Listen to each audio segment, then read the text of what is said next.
and then we can evoke one syscall to flush all this out requests to the kernel. So the number of syscalls can also be dramatically reduced. So we need these two tools to really alleviate the pressure of the CPU so that we can maximize the performance of the NVMe device. And also with, I think when we have the coroutines, I think there is a very unique opportunity for us to solve for a very long-term problem, which is the predictability. So conventionally, if you ever run a database system, usually you're going to encounter some background resource-intensive background tasks. And once those tasks start to run, it will drag down the performance of the system. The whole system becomes, you will experience fluctuations or hiccups, and performance become unpredictable. For example, if you run a PostgreSQL, there is a process called vacuum. So basically cleaning old deleted pages. You have to run this process. And also for the storage engine RocksDB, which is a very well-known RocksDB, there's a process called compaction. Again, these two processes are very resource-consuming and going to last very long. And once those tasks start to run, you will see the whole system starts to, it becomes unstable.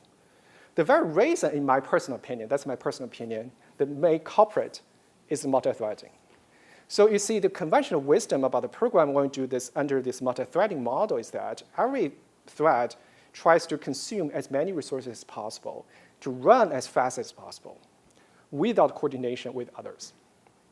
An operating system, which is responsible for scheduling threads, has zero knowledge of what is happening, what each thread does. So the ultimate consequence is that everything tries to compete resource, there's no coordination, and when those long-running background tasks start to run, the system becomes unpredictable. For the coroutine, there's a unique opportunity called user space scheduling, because for the coroutines, we have to coordinate or schedule coroutines in the user space. We have to need to control, one, we want to yield a coroutine to another, and how many resources this coroutine has consumed, whether we want to take them back, want to yield to some other one. I think this is only through this way we can really make sure that those long-running background tasks do not interfere with online workloads. So this is a very precious, unique opportunity, I think, with the coroutines when we switch the coroutines. So yeah, here, I introduced the hardware and also the programming tools we have. I'm going to introduce EloqData, what we do in this project. In terms of the architecture, in this architecture, the database consists of 4 modules. On the top, there's a compute engine, which is basically handles the networking, parsing queries, and query optimizations, query processing. And in the middle, there's a cache layer. There's a cache, basically a DRAM-based cache. You can think it as a hash table or tree-based table, basically, in memory. And there is a log, transaction log, for durability to persist changes. And this log module is optional. And finally, underneath, there's a storage engine to store data. So in our architecture, basically all the modules, you can find similar counterparts in the canonical databases. But one unique thing we want to emphasize here is that these modules are decoupled so that you can scale a single module without scaling other modules. For example, if you have a really intensive workloads, you want to put lots of data into the DRAM, you can scale the cache layer or cache module separately without scaling out other modules. So in this case, you can have a very large cache, distributed cache, if you want to have low latency rates. And also, if you have write-intensive workloads, for example, high-frequency trading, the data size may be very small, but you want to process lots of changes very fast. So you probably want to have parallel logging so that it can have very high throughput. And the read and the execution path in the system actually is very simple. For the read path, in the computer engine, to receive the network message, we parse the queries, then we start to look up the cache. If there's a cache hit, we return the result. If there's a cache miss, then we read from the storage engine and return the result.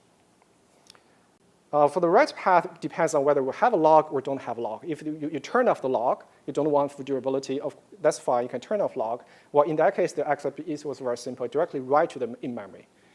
Note that in this process, we write to the memory, we don't write to the storage engine. And if there is a log, well, the write path varies slightly different. But finally, there is a background process here that periodically scans the memory for change data items. And we want to flush those changes into the stable storage. So this is a background task. I want to emphasize this. I'm going to go back to this. This is a background task, meaning that only in the background task we're going to access the storage engine.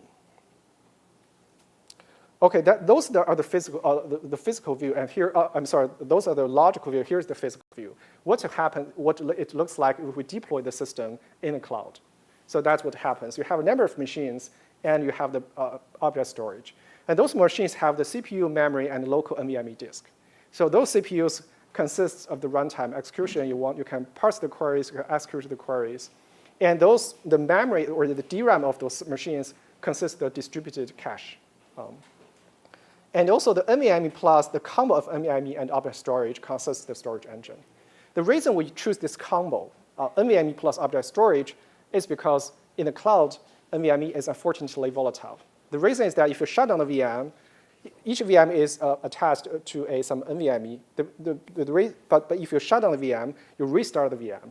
In the cloud, because that VM may be allocated or shifted to a different physical machine where the local storage does not have the data you stored previously. So that's why it's relying on the centralized cloud service called object storage for the full durability.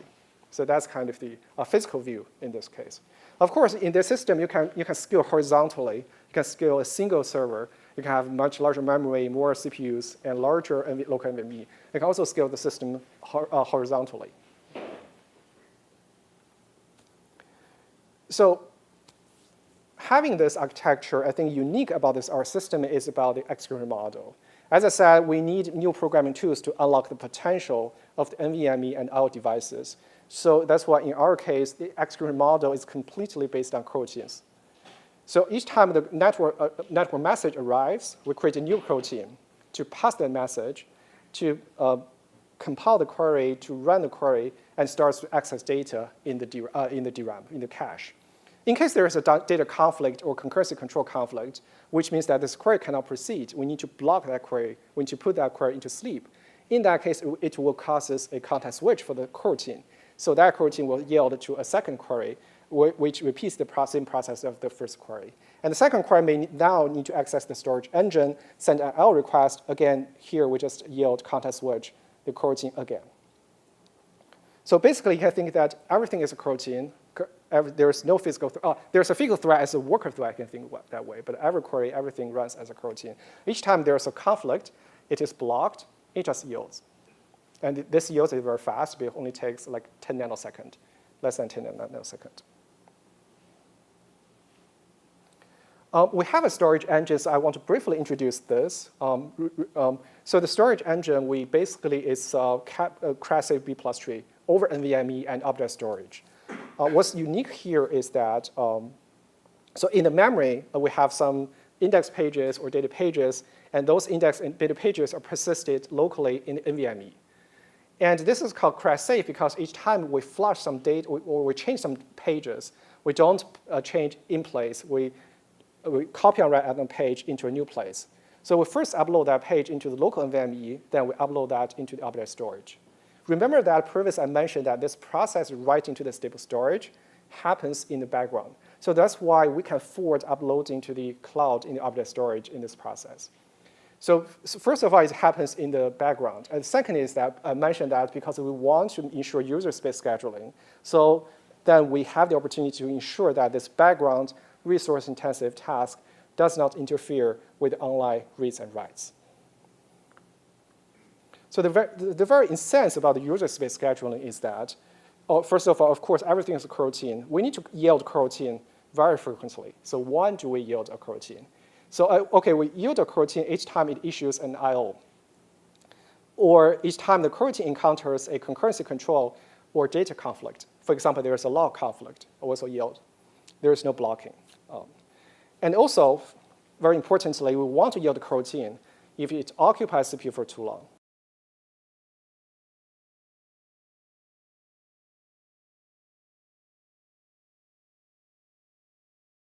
We want to yield it more frequently. We want to give time to the online workloads. We don't want to the background task to interfere with online tasks.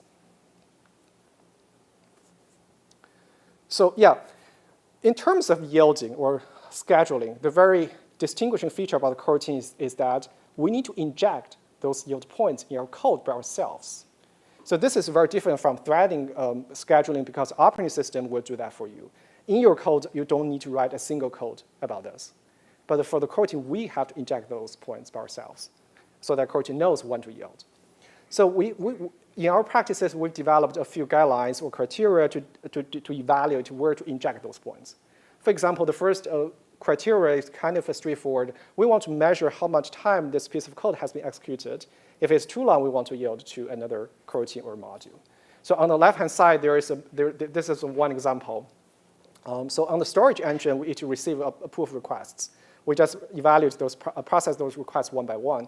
So in that case, we can monitor the time, how much time it has been spent on this module storage engine. If it's too long, we should yield to other modules like networking or in-memory access. We want to make sure everyone has a fair share. And similarly, the second criteria we have is that sometimes it's not very practical. We cannot constantly inject those live codes in our code to measure how much time it has been spent. It's too tedious. Sometimes we can evaluate our code by seeing how much memory it has accessed. So that's also a very important criteria. So on the right-hand side, I show a code snippet from the storage engine. Again, this is from the checkpointing. This is a background task. During that task, there is a single operation called memory copy. That's very simple. It's a memory copy. We're copying a chunk of memory. The size of that chunk is over 1 megabyte. The interesting part is that if we measure the average latency of that copying operation, the average latency is very fast. It takes around 20 to 40 microseconds, which is very fast. It's completely acceptable.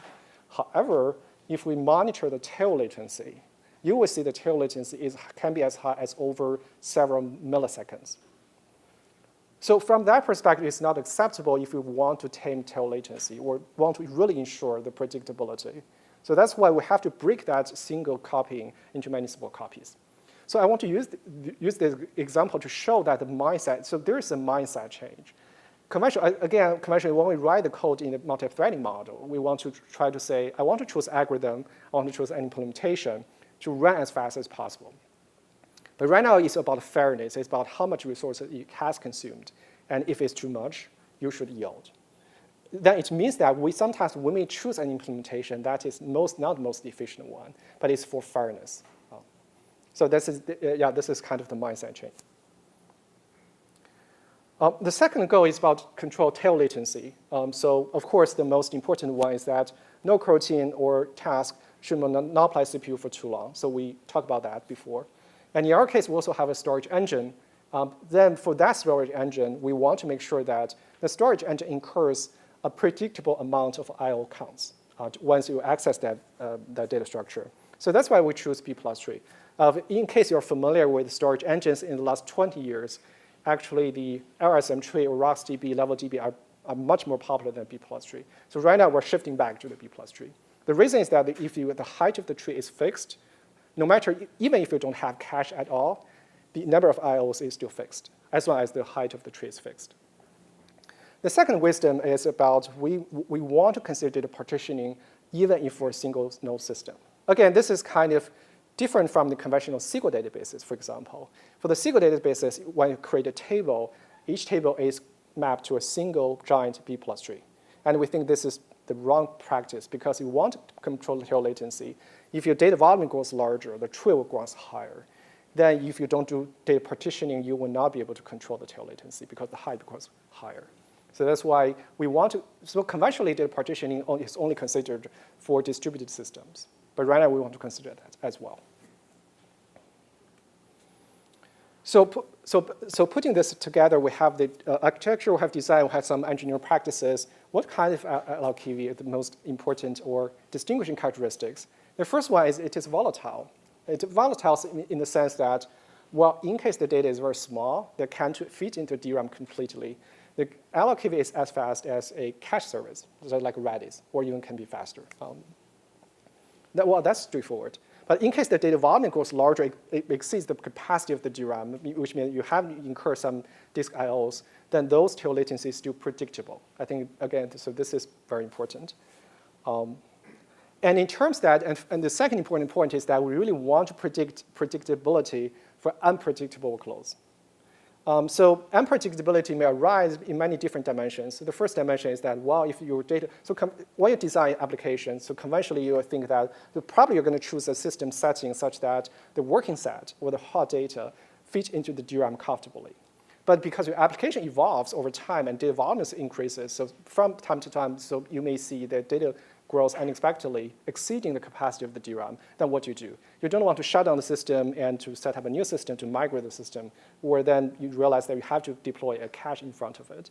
So that's kind of the unpredictability you experience. The second one is about the access pattern may change over time. So in terms of locality, imagine that, so conventional, again, when you originally design the application or the system, your expectation is that, okay, my application should have very good locality, which means that it only accesses a very small portion of data. The working set fits in the DRAM comfortably. But from time to time, this pattern may changes. On the other extreme, the application may exhibit no locality at all, which means that everything hits disk. But usually in the workload, in the production, usually the workload falls in between. It's like 80-20 rules. If 80% of workloads accessing 20% of data, or you have 20% of workloads accessing 80% of data, some kind of in between. But somehow it's hard to control, or if you monitor this, it changes from time to time. But no matter what, in what setting, we want to allocate to deliver predictability. And finally, you have like access patterns. Conventionally, probably it's most read only, but right now you're going to see more writes. Usually conventional more writes means that more works to do.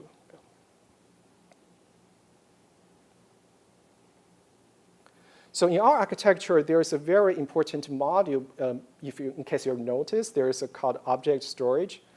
It's in cloud. It's in cloud module. It's cloud service. And this object storage can power many useful experiences. I'm not going to delve into details about these features, like primary backup replication, cross-region replication, which are very important for many settings, use cases. So, but basically, imagine that once I have a shared storage, in the central server storage, the primary backup or the cross-region replication can be much, much easier to do this. And finally, there is a feature I talked to some of the guys about fast data branching or backup. So basically, the idea is that if our system is copy and write, it can create a backup or it can create a branch. It is like you git your data. You create a fork of data very fast without actually copying the data. So that's another benefit we can have this in the system. Okay, so about the suitability, so what kind of the LKV is suited for, or what is not best designed. I think for the data volume, in case today, if you're experiencing, because we're using NVMe, we're trying to say that, okay, you can have the opportunity to use NVMe to combat the DRAM tax. So what's the best scenario? The best scenario is that today you have to scale your system for high volume of data. Your system becomes memory bound. You want to put lots of data into DRAM to provide predictable performance, and now you're memory bound, so you have to scale out or scale up your data, your system. In those cases, I think it's very wise to use NVMe to reduce your cost while providing still reasonable number of performance.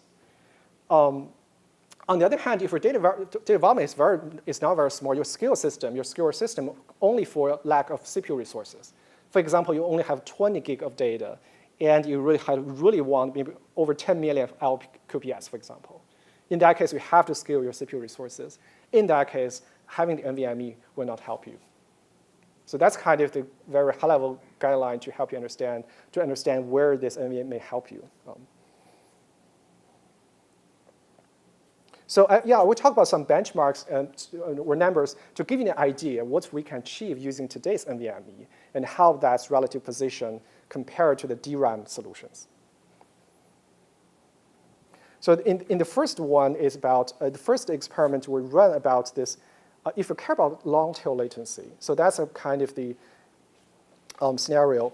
In this setting, the machine is very small. It's 16 cores, but we have 2 terabytes of data, over 2 terabytes of data. It's over 6 terabytes of data, 120 gig memory.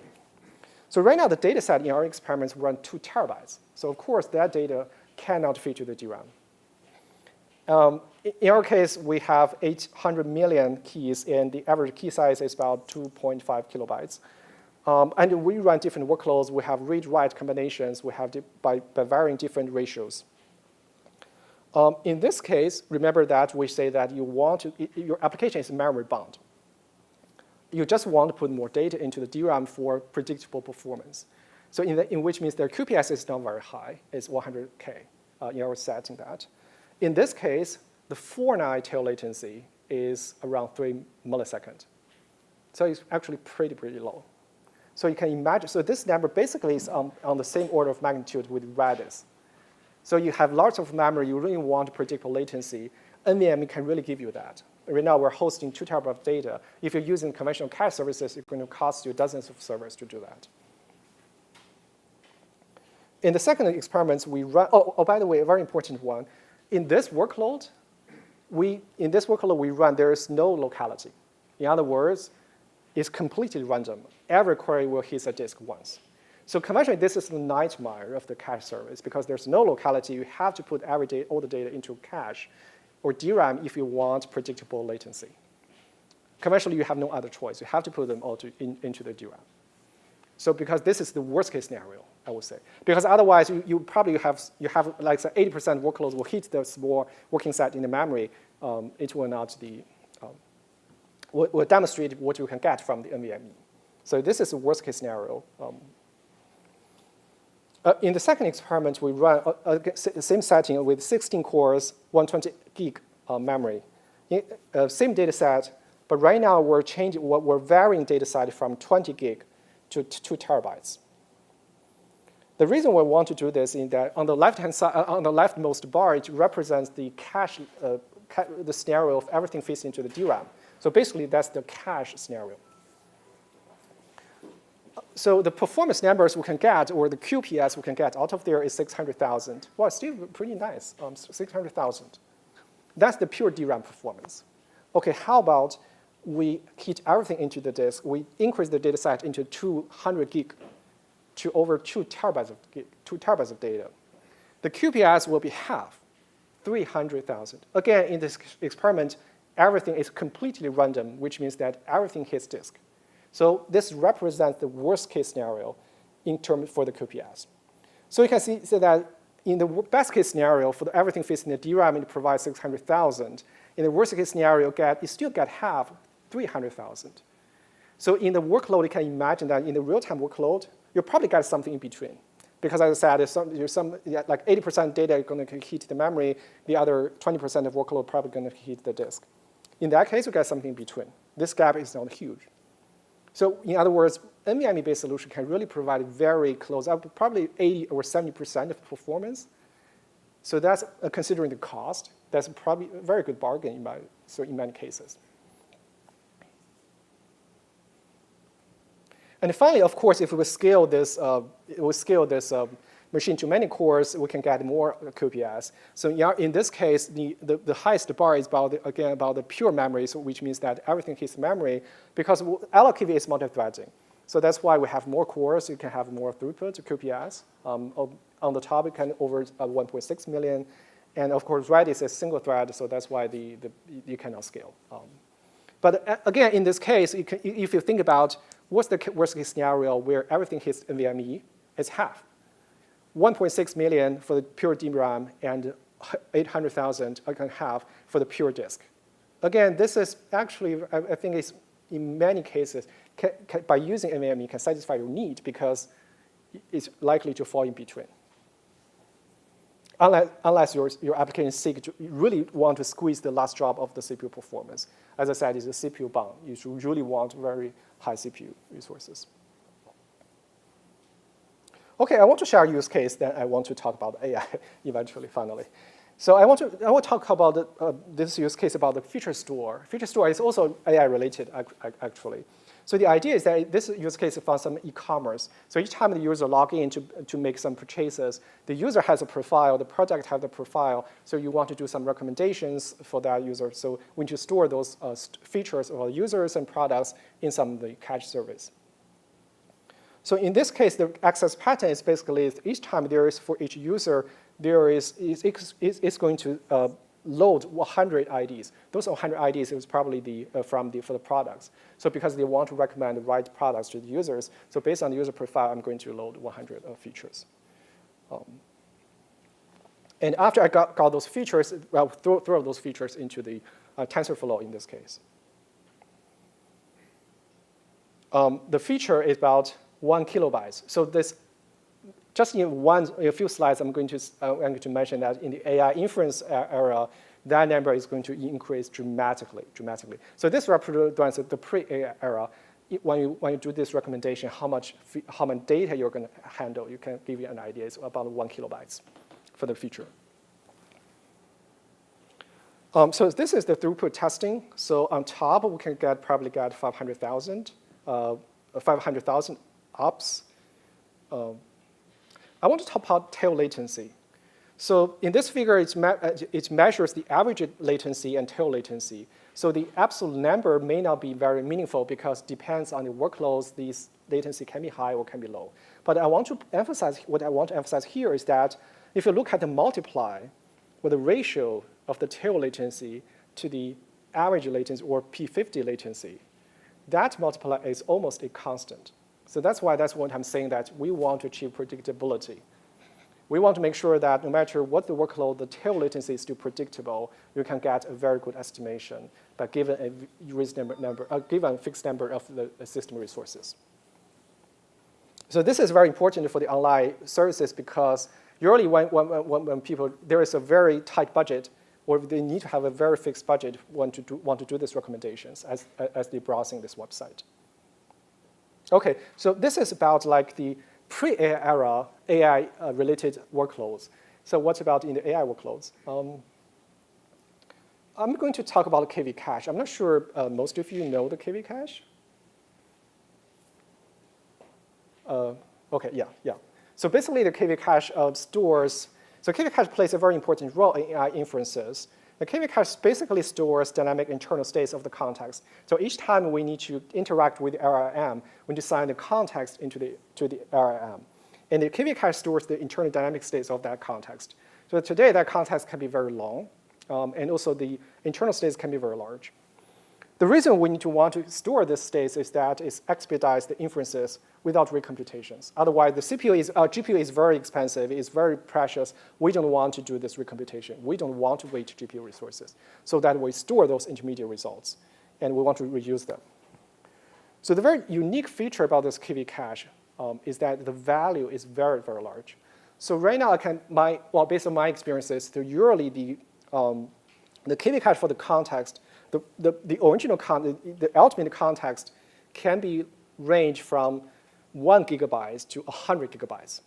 So that's the order of magnitude you can imagine. It can be as large as 100 gigabytes. Of course, when you store them, because that's for the reasoning, when the reasoning happens, you usually will split that into many small pieces. So when you store them in the KV cache or in the storage side, we usually split that into very small pieces.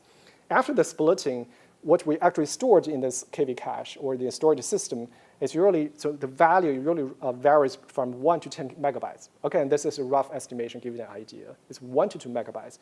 Remember that in the pre-AI era, the value is around about the search recommendation is about 1 kilobytes.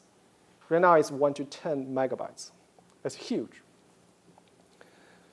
So basically, in terms of the AI inferences, everyone interacts with AI models. So those inferences, in my view, not only squeeze the space of conventional data-intensive systems, data cache itself faces DRAM challenges. And most recently, there's some research talking about during these inferences, not only it wants to use the context about this user, but only it wants to use some bring some external knowledge into it during this inference process, which means that it will load more data. Why they want to do this? Because I think there's some evidence to show that during this process, I think the scaling law applies to the inferences, which means that the longer the context, the more data you bring in this process, it's more valuable. So that's why people are kind of trying to compete on this. We want longer context, more and more data. So it's not only about squeezing the conventional applications, but also the AI inference itself is facing a larger challenge. So right now, basically on today's the architecture, the conventional DRAM is not enough. So right now, major AI inference frameworks rely heavily on the memory hierarchy. For example, you have the DRAM, we have the SSD. Well, potentially there's some new hardware storage media comes out like high bandwidth flash. I think Ronald sent me a link about this new hardware. I think there are probably some discussions internally. It's very interesting. Some new hardware may come up, seeking to insert another layer during this memory hierarchy. So today's KV cache usually can be in different forms. On the left-hand side, so of course it could be locally. So which means inside the GPU server, the GPU will access the local DRAM, also use the local NVMe. That's the most basic form to cache those KV cache. But this is not enough. The reason is that the gap between the two rounds of inferences or conversation could be very long. So we don't want to make those GPUs sitting idle. So sometimes we have to kick that user out and to use that, allocate this GPU for some other user sessions. So that's why when the next time the same user comes, sends a new context or dialogue, we have to allocate that user into a new machine. So that's why where that new machine's local storage does not have context. So that's why we have to grab those KV cache from a different server. So that's why the polling model comes, that we just view all the DRAMs or the NVMe as a pool, a resource pool. And there is a third mode is that, well, I just created a cache service.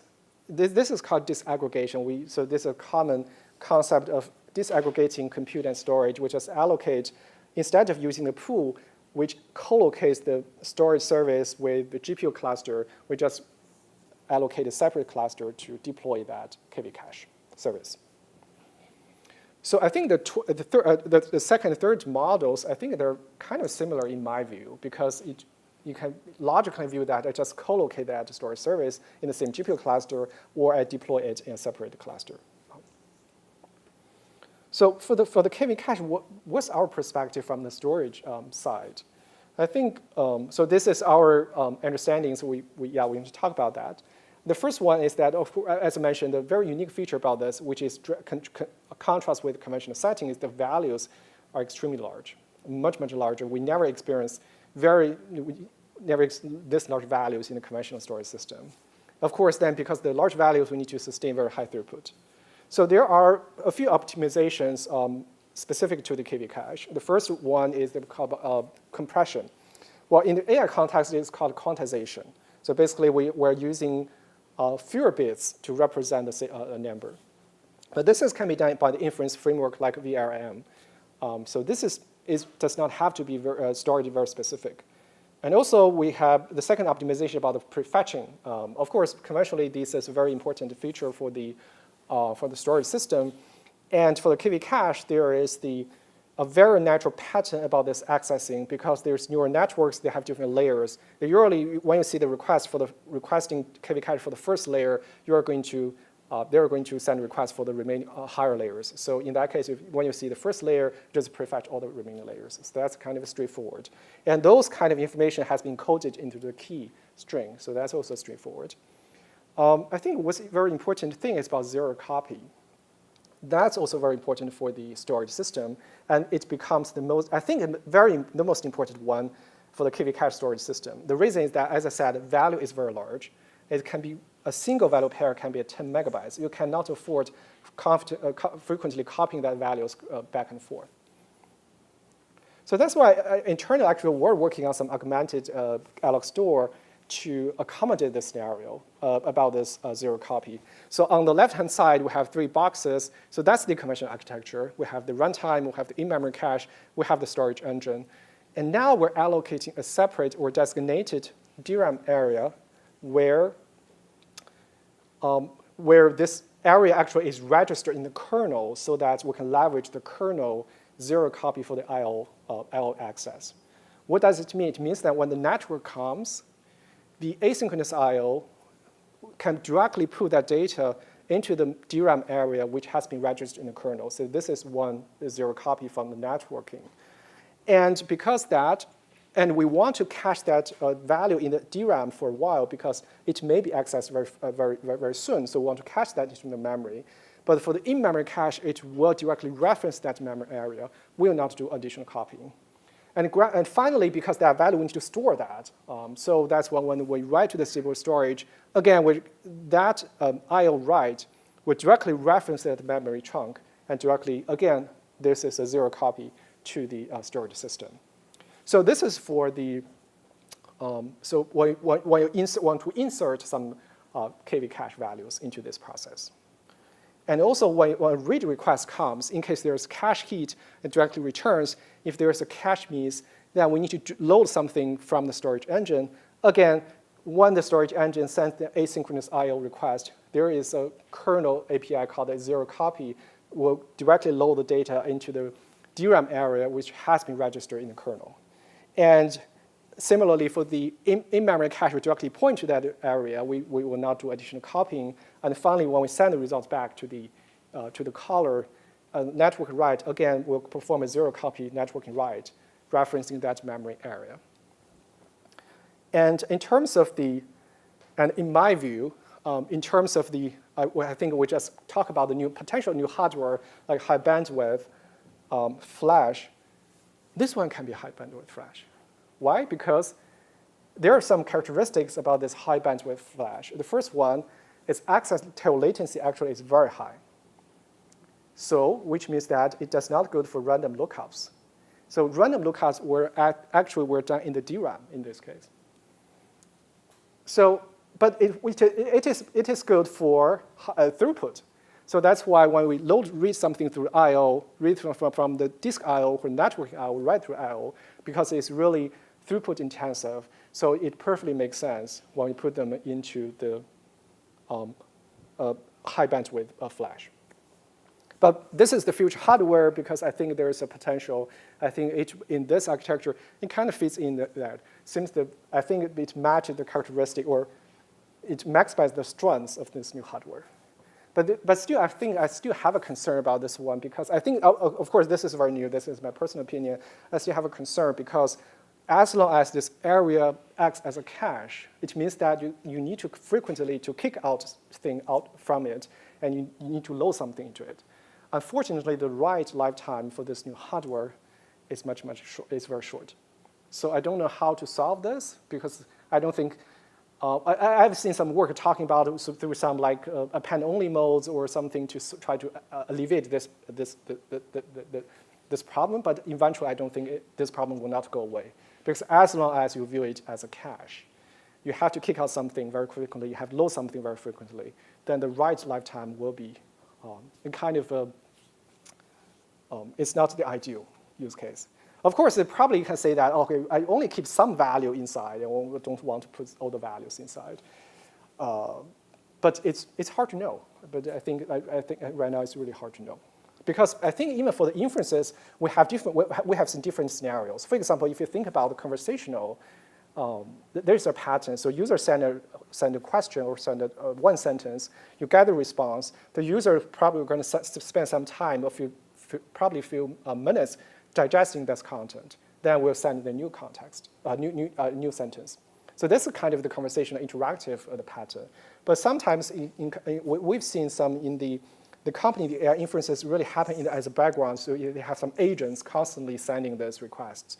Then that access pattern is completely different. So yeah, I don't have the answer for this. But again, this hardware actually is kind of hypothetical. Probably it's under development, but I think that's a very good value here. Just the problem about the write lifetime, the issue. Okay, I think that's the end of my talk. So the main takeaways about this one is that conventionally people always think that DRAM is the only option to ensure real-time, low latency predictability. Right now we're showing that, well, actually DRAM, NVMe-based storage system can also power a low latency real-time apps, as well as the access patterns or requirements fit the needs. However, using NVMe needs re-engineering and careful considerations. I mentioned this. So today, it's not like we don't need to rewrite the software system. We directly deploy them on top of the new hardware. We can have all the benefits. And that era has gone. We have to rewrite something, even everything. I think the AI demands, finally I mentioned this, create many challenges, for example, hardware scarcity, but also some opportunities about new hardware and new programming, and in order to maximize the performance of this hardware, sometimes we also need to adopt a new programming paradigms. So that's the opportunity. So I think that's it. That's the end of my talk. This is an open source project, so in case you're interested, you can take a look. Yeah, I'm happy to answer some questions in case you have.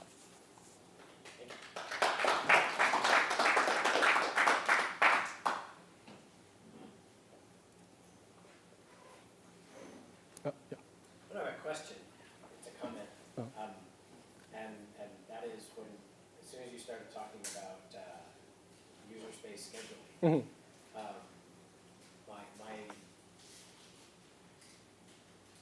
I'm a big fan of Apple, have been for many years. Okay. So immediately, Sure. my brain said Steve Jobs was right after all.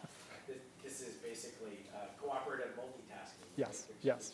But with the caveat, cooperative multitasking does not work absolutely on a shared system. Yes. But this is not a shared system. Yeah. This is your system, and Yeah. you're running this Yes. application on it. So yeah, you can cooperatively multitask or user space schedule, however you want to call it, all day long. That's a beautiful use case. In fact, you own it, soup to nuts. Yes. So why not? Yes, so that's why that's why I said we have to somehow rewrite everything, because so at the beginning we try to replace one module at a time. So we have we write one module using coroutines with other modules still in the threading, and very fast we realize that you still cannot solve this. First of all, there's some performance overhead; it's unavoidable, and eventually you're going to see, as long as those background tasks start to run, the system suddenly you start experiencing the fluctuations. It's unavoidable. So that's why eventually we replace everything entirely. So that's kind of our journey.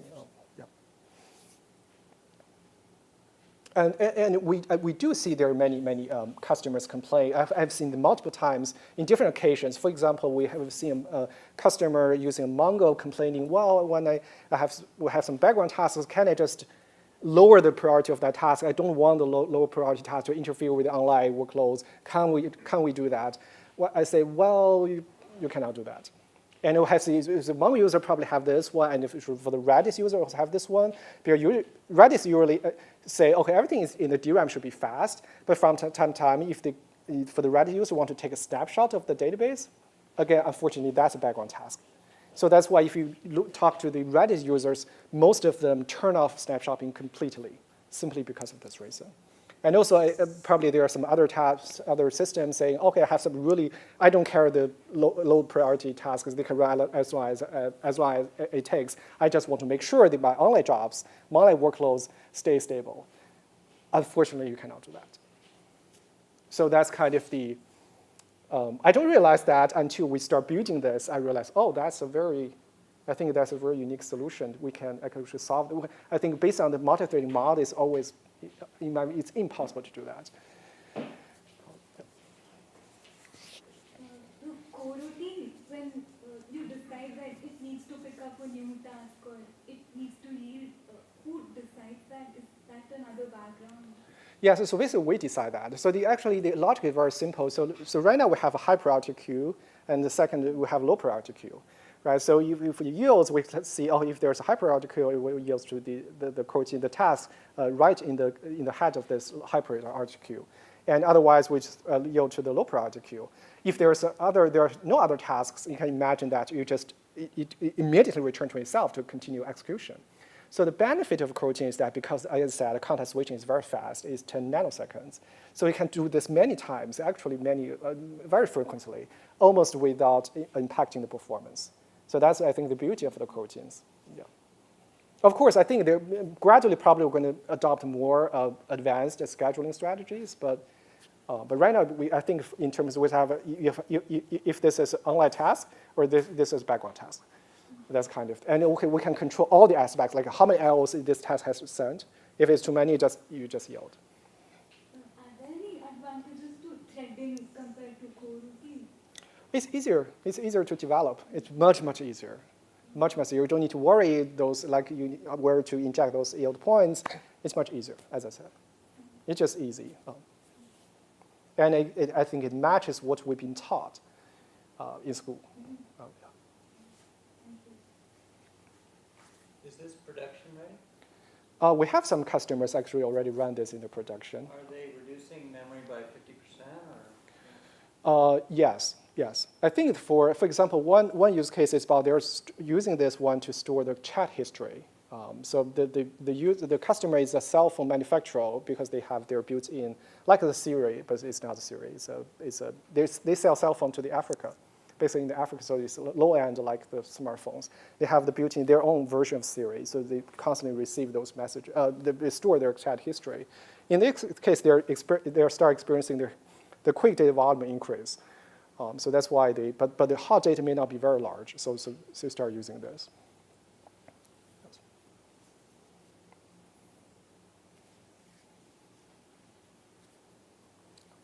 In your model, I might have missed this, but you described a scheme where you had DRAM, NVMe, local, and S3.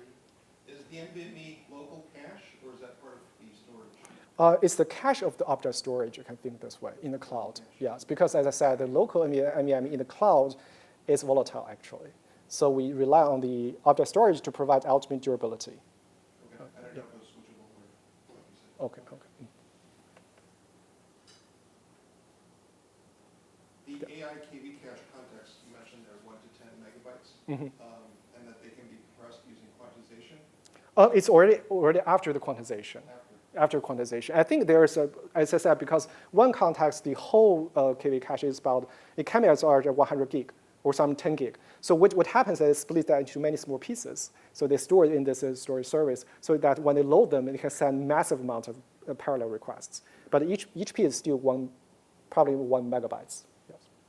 Out of curiosity, I assume that's not further compressible? Yes, it's basically not further compressible because it's already after quantization. It's not, like the entropy is already very, very low. Yeah.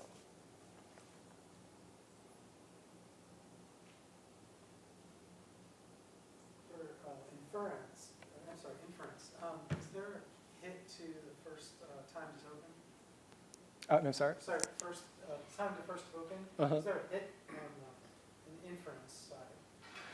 Yes, definitely. I think that's the golden match where everyone tries to optimize and trying to reduce that as much as possible. So so it depends on what I think the hardware you have today and how many resources you have. For example, in large scale, I can imagine for the OpenAI, everything is in the DRAM, I think. I know some have some friends in the ByteDance, everything again in the DRAM. They don't want to hit the NVMe. But it's about the cost. So they can afford that because they try to compete each other. They don't want to lose this war, this fight. So right now they spend as much money as possible. They don't care about the cost. But I think right now it's really about, what about the small to medium size of companies? They have the inference task. At some point you have to care about the cost. Yeah. Yes. Especially for things that are long-lived. Yes, yes. I think, by the way, and also there's, as I said, depends on the applications. For example, I think for the conversation, as I said, because each time you send a new question, interact with LLM, that's kind of different. So of course, the header of this KV cache, because it's append only, as your content grows larger, it's append only. So the first part of that can be reused, but later part can be basically you use once, probably just going to throw it away. So this one probably is not the most friendly. I know there are some like law services or law analysis services. They are going to analyze some documents, and that document is fixed. Like you have a tax bill, or you have some article. Many users are going to reference that same article, and the content of that article does not change. So that's why they can share across different users. So, but again, that's a different scenario. So it also depends on what scenarios, or the application scenarios have, whether you can share those data across different users. That's about locality, I think. You mentioned kernel. So is there a particular kernel level you have to be at to use this? It's about IOU ring right now. Right now it's IOU ring. It's, I think, right now it's kernel 6.6 and later. That's pretty new. If you, well, it depends on whether, it's relatively new. I thought you were going to say like 617 or something. Oh, no, not that new, not that new. So this is assuming C or C++? C++. And also probably in the future, I think one thing I didn't mention because right now, so I use asynchronous I/O. Mainly in the links it's about the IO ring, but also I think the most efficient one should be SBDK. Right now we haven't gone there yet, but eventually, but our experiments shows that SBDK is consume much fewer CPU resources than IO ring. So probably that's the future we're going to go. But in that case, you basically don't have the file system. It's also from the usability or it becomes worse. So right now we just find the balance. We're using IO ring. But for the extreme performance, I think in future will be SBDK. The interface wasn't completely clear. Is this in process or what is your interface to user programming? Programming, right now, as a system, it's just the Redis API. It's proposed as a Redis service. Yes. And internally, you can do some programming. We have the modules, but that's kind of, what to say? We don't encourage users to do this because, as I said, it's a coroutine. People always think, oh, I have a function, I need to call that function. Unfortunately, that does not work because once you call the function, you are in a thread. If you call into this coroutine, if this thread is blocked, then you have to context switch. So basically, I have one slide. I want to show this incompatibility. Yeah, this one. It wasn't entirely clear how this is used. Yes. And which part of this is, you're talking about implementation internal to your system and what is exposed? Yeah, you can think of it as a Redis service. It's a network service. You use the Redis client to connect to this service, just as a persistent key value store using NVMe. You can think that way. Yeah. But in terms of programming MPI, so you can think of it as a Redis service. So I have these slides about why we make this choice. It's not very easy to really use from exposing some APIs. The reason is that the coroutine-based modules and threading-based modules are somehow incompatible. The reason is this. Imagine you have a coroutine module. You call a thread module. It does not work because, let me see if I have this one. Yeah, this one. So this is the coroutine. And inside the coroutine, I call a function where that function comes from a third-party thread-based library, in this case, RocksDB. In that case, the RocksDB, there are 2 points I highlight. The first one, it try to acquire some mutex. The second one, it sends a synchronous IO. Synchronous IO. The first one is problematic because that thread synchronization may cause blocking. It will block the physical thread. And for the coroutine module, basically, one thread is associated to many coroutines. And so logically you think that, oh, I'm blocking this coroutine, but actually you're physically blocking this physical thread, which means that all the coroutines associated with the physical thread cannot be scheduled. So you're hung there. So that's problematic. So that's why we say that it's kind of incompatible because if you use a coroutine module to try to call a thread module, you have to have a thread pool. Otherwise, you're blocked, you're dead. But if you have thread pool, imagine, again, because then 2 questions. First, how many threads you're going to allocate? The second one, if you have allocated many threads, again, there are many context switches. It kind of, you have the negative impact on performance as well. And similarly, once you have the thread module, if you try to call this asynchronous IO, it does not make sense. Again, because if you send asynchronous IO, what does this thread do? It has nothing to do. It has nothing to yield. You have to put that thread into sleep. So basically, same as the synchronous IO, right? So basically, I'm saying that, again, thread module with synchronous IO is not compatible as well either. So that's why somehow you have to go through this on the right-hand side. You have a coroutine module with asynchronous IO. That's the perfect match. But it means that in your whole software stack, everything is a coroutine. So that's why if you think that, oh, there's a RocksDB API, you can use them, call that API from application, that's kind of does not work that way, or it's not a very good match. So that's why we say, okay, you can use it as service. You send request, network request to this Redis service or cache service or database service. That's it. Yeah. So are there more chances of failure with coroutine? I'm sorry? Are there more chances of failure with coroutine? More chances of failure? Like if a subset of coroutines fail during execution. I think if you're talking about like there's a corruption, then the whole threads will corrupt as well. Basically, from the operating system perspective, there is no coroutine. It just runs some function. And if you corrupt this corruption, the whole thread will corrupt. Will corrupt the whole thread. Yeah. Yeah.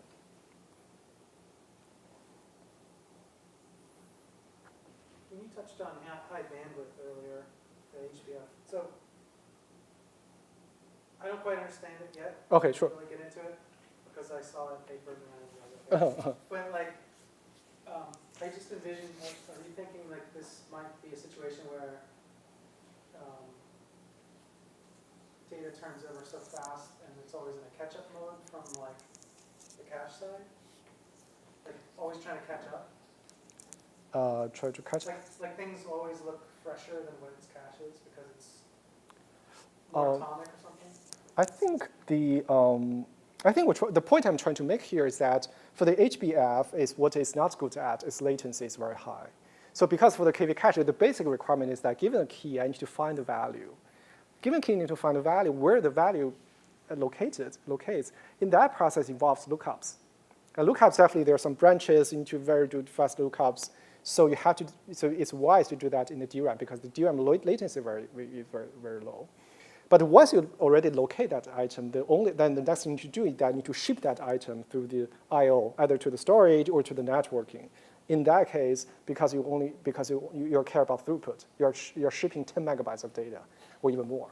So in that case, the high bandwidth really helps. But you don't want to do that lookups inside that HBF because latency will kill you. I think it's 100 microsecond or I forgot the number. Right?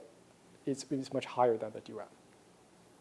So really the value for that is to speed up the pipeline for that segment of the Yes, pipeline. yes, because once you locate that value, you want the high throughput. But for the looking part, for the searching part, it's kind of it's not a bandwidth bounded. Isn't that sort of like putting 10 lanes in between 2-lane freeway? I'm not sure. Are you saying PCIe? 10 lanes? Like I'm thinking, like what I'm trying to think is there bottlenecks before or after in that pipeline? Okay. You know, like the point being, Okay. like, you know, sure, they're speeding things up in that portion. Okay. Oh, I see. Because of higher bandwidth, but then like getting there and leaving there, Sure. you slow down. Then. Sure. Of course, I think eventually it will be bounded. The bottleneck will be always the bandwidth, because that's a huge amount of data. The lookup is very fast. Maybe it has to go in tow or lockstep with the future PCIe. Yes. It's always. I think eventually will also bounded. Even if you increase the bandwidth, I think AI guys will find a way to try to squeeze more data. There's always a bottleneck in this. Yeah. Something. But right now, because I think right now the people are still under the heavily, especially AI guys, are still under this impression that scaling laws applies. The more data, the more longer the context, the better the result. Again, they don't want to lose this war. They want better results, so they are going to squeeze more data. Until at some point you don't see this scaling law stops, flattens, and you want to, then people start to talk about the cost. And I think at that point they're going to kind of squeezing more data in. Yeah. More is better. Yeah. Right now they're still under this impression. I think because I think last month I read some paper from the DeepSeek. They're talking about, as I said, so during the inferences they want to try to bring more data in, more external knowledge in, and they're showing that the scaling law applies in the scenario, which means the more you bring in, the better the result. Of course, I think that result is still early, so which means that when you do this inference, that's not only use your own context, it will bring some more extra data externally. And that's what scaling law applies. So basically, that's why they are still under this impression that, oh, I want to add more data. Are there any specific models you guys do really well with? Right now, I think from the storage perspective, it's basically just to give a key. I need to ship this a big chunk of data back. So it's not very model specific, but it's a good question for later. Like multimodal, basically?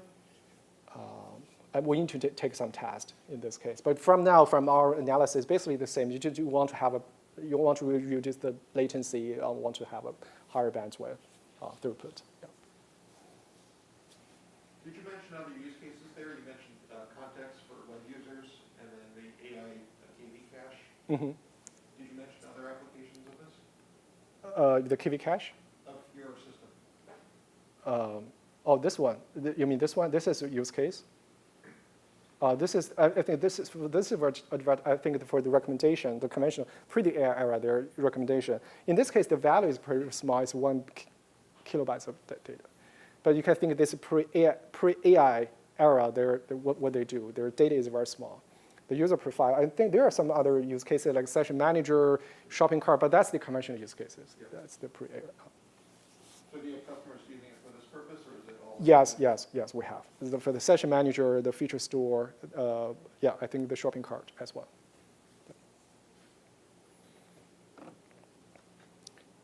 But right now, for this conventional settings, I think the motivation is about lowering cost.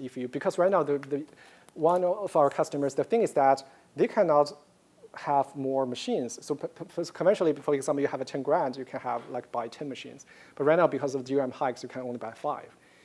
The thing is that, well, your budget does not change, but it's because the price changes, you basically only have half of these resources. You have to figure something out. So that's what happens.